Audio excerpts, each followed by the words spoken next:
اعوذ باللہ من الشیطان الرجیم بسم اللہ الرحمن الرحیم۔ تمام مومنین کی خدمت میں السلام علیکم ورحمۃ اللہ وبرکاتہ۔ تو فیا علی علیہ الصلاۃ والسلام مدد۔ میرے نہایت محترم سامعین، یہ پیغام ان لوگوں کے لیے ہے جو ایک خواب دیکھ لیتے ہیں اور پریشان ہو جاتے ہیں۔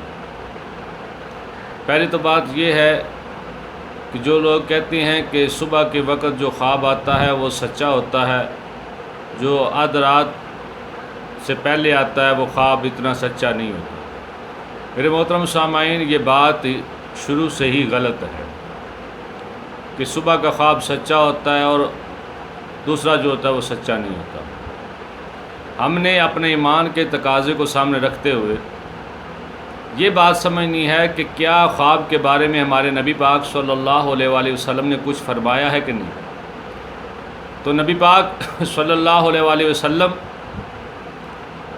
آپ کی حدیث ہے خوابوں کے بارے میں، آپ نے فرمایا کہ شیطانی خواب بھی آتے ہیں انسان کو اور رحمانی خواب بھی آتے ہیں انسان کو۔ تو دو طرح کے خواب ہوئے۔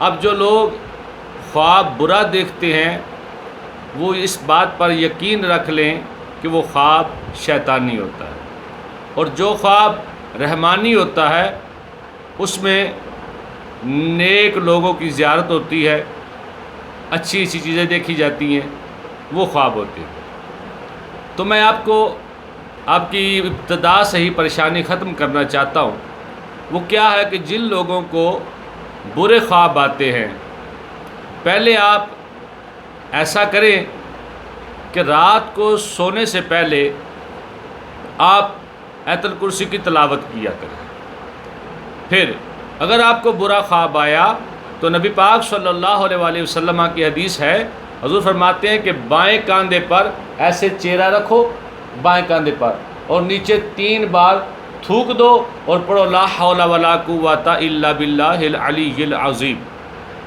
اگر آپ کو اچھا خواب آتا ہے تو اپنے وقت کے امام کو سنائیں۔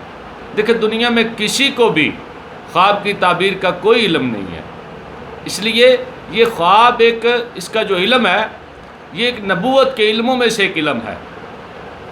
جو لوگ چلے جاتے ہیں صبح اپنے پیر کے پاس، شاہ صاحب کے پاس، مولوی صاحب کے پاس چلتے ہیں جن کو خواب کی تعبیر آتی ہے، کسی کو ہی خواب کی تعبیر نہیں آتی۔ ہمارے امام زمانہ علیہ الصلوۃ والسلام جو وقت کے امام ہیں، جو زندہ جاوید ہے، ان کی خدمت میں پیش کیا کرے اپنا خواب، کیونکہ جب صبح نماز پڑھیں تو زیارت امام علیہ السلام پڑھنے کے بعد اپنا خواب جیسے آپ دوسروں کو سناتے ہیں ویسے ہی اپنا خواب امام زمانہ علیہ السلام کو سنایا کریں، اور جب آپ سنا لیں تو ساتھ یہ جملے دہرائیں کہ یا امام، اگر یہ میرے لیے اچھا ہے تو میری طرف پلٹا دینا، اگر میرے لیے یہ برا ہے تو اسے جہاں آپ چاہتے ہیں اسے وہاں پہنچا دیں۔ تو یہ طریقہ ہے خواب کی تعبیر کا، کیونکہ ہم لوگ شکار ہی اس لیے ہوتے ہیں لوگوں کے، جب آپ اپنی چھوٹی چھوٹی باتیں، چھوٹی چھوٹی کمزوریاں لوگوں کو بتا دیتے ہیں اور اس سے لوگ فائدہ اٹھاتے ہیں۔ آپ اندازہ کر لیں کہ یہ مسلمان جب بھی کسی کو مجبوری میں دیکھتا ہے تو اس کا فائدہ اٹھاتا ہے، مجبوری سے یہ فائدہ اٹھاتا ہے۔ میں کتنی مجبوریاں آپ کو گنواؤں، ٹائم زیادہ ہو جائے گا، ویڈیو لمبی ہو جائے گی، تو میں آپ کو بات عرض کرنا چاہ رہا ہوں یہ کہ اگر آپ کو خواب آتا ہے تو برائے مہربانی اپنے وقت کے امام کو بتائیں، کسی کو اس کے بارے میں کوئی علم نہیں ہے، اور جو شریعت محمد و آل محمد علیہ السلام ہے اس پر عمل کریں۔ جب سے ہم نے شریعت کو چھوڑ کر ان پیروں کے چکروں میں پڑ گئے ہیں، ان پاگلوں کے چکروں میں پڑ گئے ہیں، تب سے ہم برباد ہو رہے ہیں۔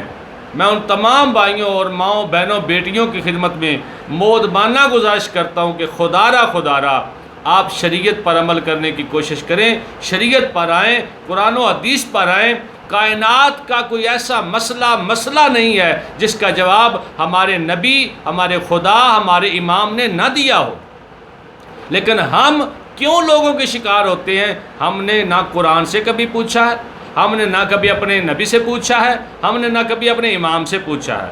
ہم ان تاجروں کے پاس چلے جاتے ہیں جو دکانیں کھول کر اتنے بڑے منہ پھلا کر وہ آپ سے روپے مانگتے ہیں، آپ دیتے ہیں، اور چھوٹی سی بات آپ وہاں سے پوچھتے ہیں کیوں نہیں آپ قرآن پر آتے، شریعت پر کیوں نہیں آتے؟ کیونکہ ہمارا ایمان قرآن سے اٹھتا چلا جا رہا ہے۔ قرآن فرما رہا ہے کہ بسم اللہ الرحمن الرحیم وَنُنَزِّلُ مِنَ الْقُرْآنِ مَا هُوَ شِفَاءٌ وَرَحْمَةٌ لِّلْمُؤْمِنِينَ وَلَا يَزِيدُ الظَّالِمِينَ إِلَّا خَسَارًا۔ قرآن کہتا ہے کہ میں مومنوں کے لیے شفا بن کر آیا ہوں اور کافروں کے لیے نقصان۔ اگر آپ اسلام میں ہیں اور اسلام پر عمل کرنا چاہتے ہیں تو خدا را آئیں اسلام کی طرف، دین کی طرف۔ جس بات کی سمجھ نہ آئے نیچے نمبر لکھا ہوتا ہے، اس پر رابطہ کریں، آپ کو قرآن و حدیث کے مطابق اس کا جواب دیا جائے گا۔ اللہ کریم ہمیں قرآن و حدیث پر عمل کرنے کی توفیق عنایت فرمائے۔ وما علینا الا البلاغ المبین۔